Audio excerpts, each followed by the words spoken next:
예, 그러면 이 시간에는 9월 증시 준비하면서 주요 변수들 그리고 이벤트들 무엇이 있는지 그리고 여기에 따라서 시장 대응 전략은 어떻게 세울 수 있을지 함께 이야기 나눠보도록 하겠습니다.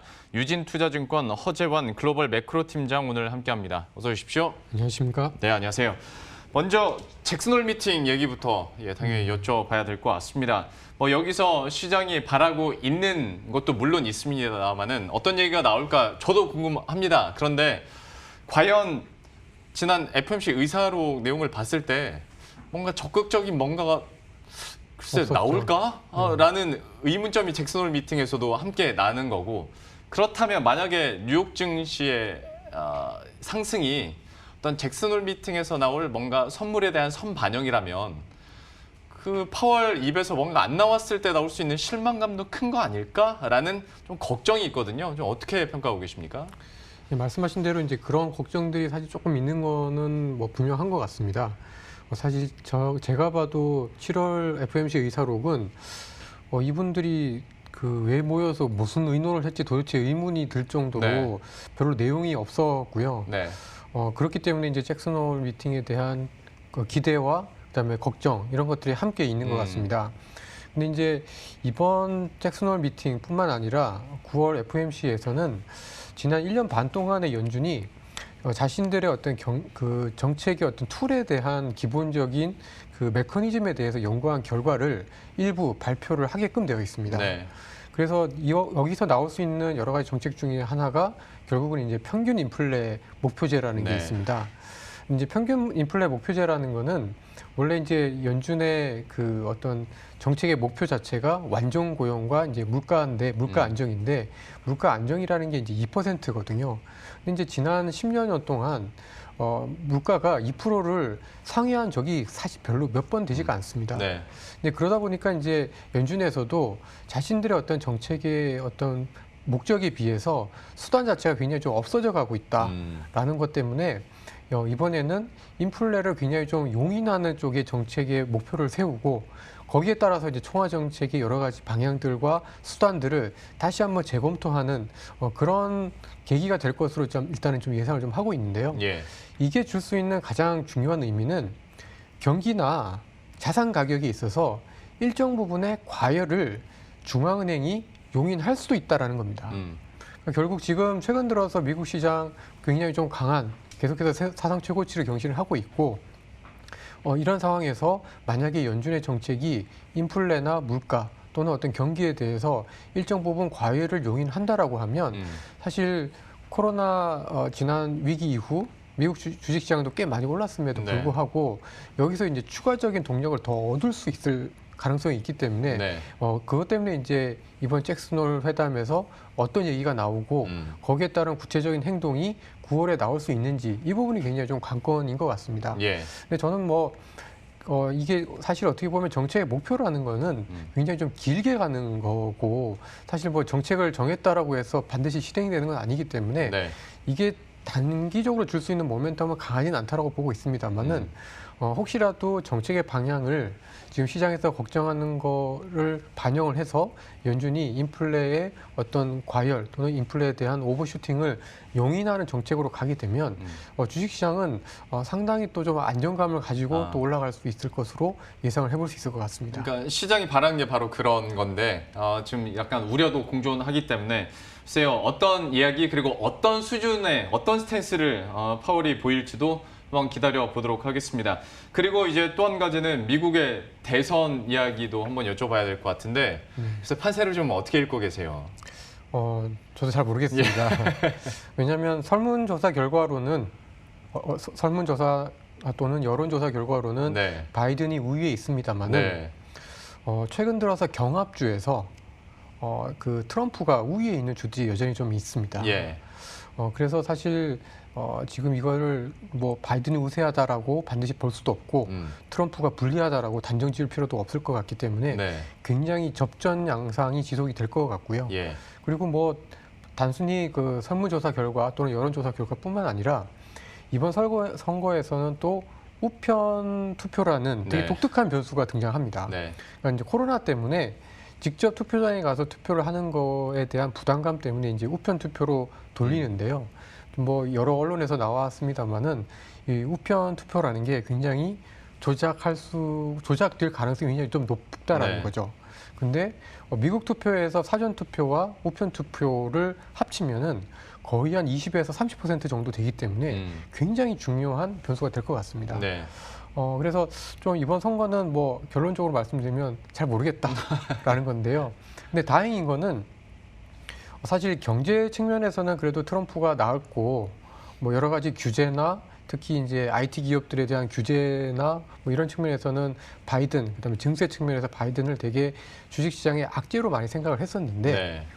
최근에 바이든 후보가 하는 이야기, 그다음에 정책의 어떤 모습들을 보면은 그런 규제, 그다음에 증세 이런 이야기들이 많이 들어갔습니다.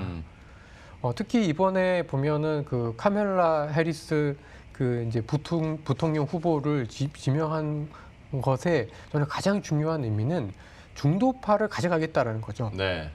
중도파를 가져가기 위해서는 극단적인 좌파적인 정책들, 증세라든가 예. 또는 기업들에 대한 강한 규제라든가 이런 것들의 색깔이 생각보다 굉장히 좀 옅어질 가능성이 좀 있어졌습니다. 네. 그리고 또 그 바이든 후보 같은 경우에 지금 경기가 굉장히 안 좋은 상황이기 때문에 이러한 네. 상황에서 아무리 부자라고 해서 또는 돈을 많이 버는 기업이라고 해서 증세를 할 수 있겠느냐 이런 그렇죠. 것들이 있기 때문에 사실은 미국의 대선은 누가 되느냐에 따라서 시장의 색깔은 굉장히 많이 바뀔 수가 있을 것 같고 네. 누가 될지 모른다에 대한 어떤 불확실성은 있지만 사실은 제가 보기에는 누가 되든 선거가 끝나게 되면 불확실성의 해소 때문에 오히려 선거 이후에는 시장의 흐름은 오히려 좀 더 좋아질 가능성이 좀 있지 않느냐.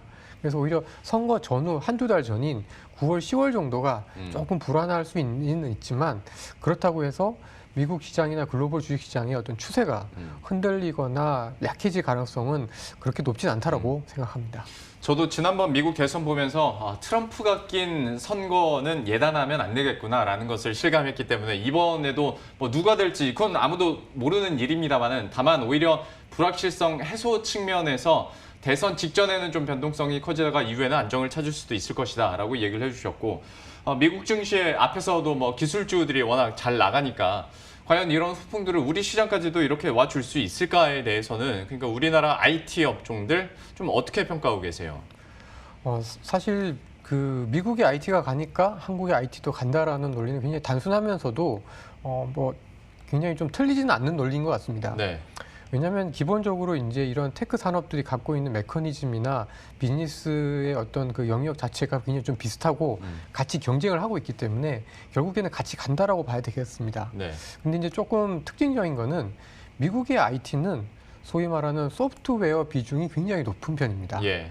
그러니까 미국 전체 IT에서 소프트웨어 업종, 그러니까 마이크로소프트라든가 뭐 이번에 다우에 편입된 세일즈포스닷컴이라든가 이런 소위 이제 소프트웨어와 관련되어 있는 테크 산업들은 전체적으로 한 57% 정도를 차지를 하고요. 네.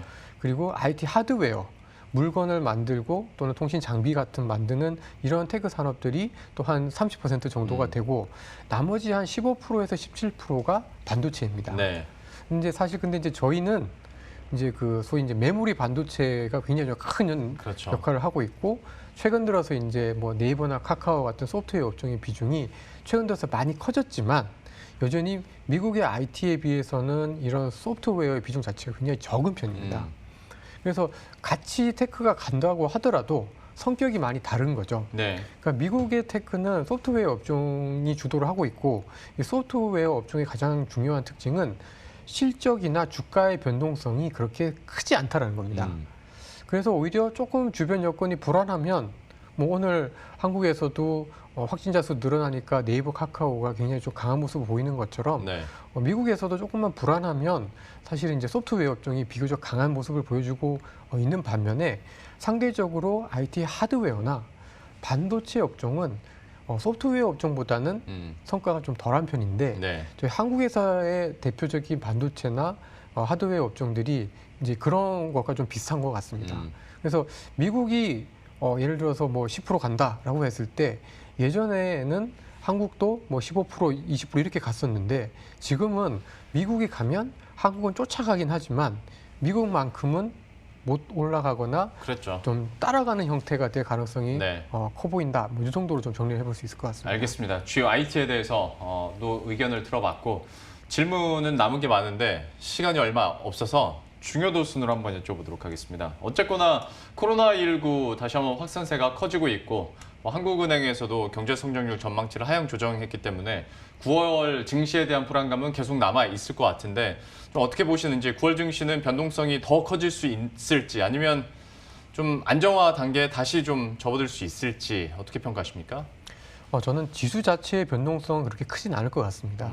왜냐하면 지금 한국에서 앞서 말씀드렸던 뭐 네이버, 카카오 같은 소프트웨어 업종이나 뭐 바이오와 같은 이런 그 비대면이나 이런 코로나 위기 국면에서 강할 수 있는 섹터들의 비중이 굉장히 많이 커진 편이기 때문에 네. 예전처럼 경기에 대한 불안 때문에 주가 지수가 급락하거나 또는 상승 추세가 굉장히 흔들리는 이런 리스크는 굉장히 좀 적어졌다고 보고 있고요. 예. 다만 그래도 한국 주식시장에서 큰 부분을 차지하고 있는 부분은 역시 이제 경기와 관련된 산업들 그리고 굴뚝주들이기 때문에 결국은 지수 자체는 크게 빠지진 않고 저는 이제 완만하게 상승 또는 소폭 조정이라고 보고 있는데요. 그렇지만 시장 내부적으로 또는 섹터별이나 종목별로는 굉장히 좀 변동성이 크고 다소 좀 엇갈리는 흐름이 9월에는 예상이 된다라고 생각을 하고 있습니다. 지수 자체에 대해서 변동성이 크진 않겠으나 업종이나 종목별로는 좀 우리가 세심하게 대응할 필요가 있어 보이고요. 시간이 정말 많지 않아서 둘 중 하나. 저도 이렇게 나누는 건 개인적으로 좋아하진 않는데 9월 증시는 가치주냐 성장주냐에 대해서 둘 중 하나 고르시려면 어떤 거 고르시겠어요? 저는 여전히 성장주다라고 말씀드리고 싶습니다. 알겠습니다. 이제 성장주 하면 여러분들 머릿속에도 워낙 종목들이 딱 떠오르시는 게 많을 테니까요. 또 시간 관계상 여기서 마무리를 짓도록 하겠습니다. 9월 증시에서 나타날 수 있는 변동성 그리고 변수들 그리고 투자 전략 함께 살펴봤고요. 유진투자증권 허지환 글로벌 매크로 팀장과 함께했습니다. 감사합니다. 예, 그러면 저희도 여기서 인사드리도록 하겠습니다. 오늘 시장 끝까지 마무리 잘 하시고요. 저희들은 내일 이 시간에 또 새로운 전략 들고 다시 찾아뵙도록 하겠습니다. 시청해주신 여러분 고맙습니다.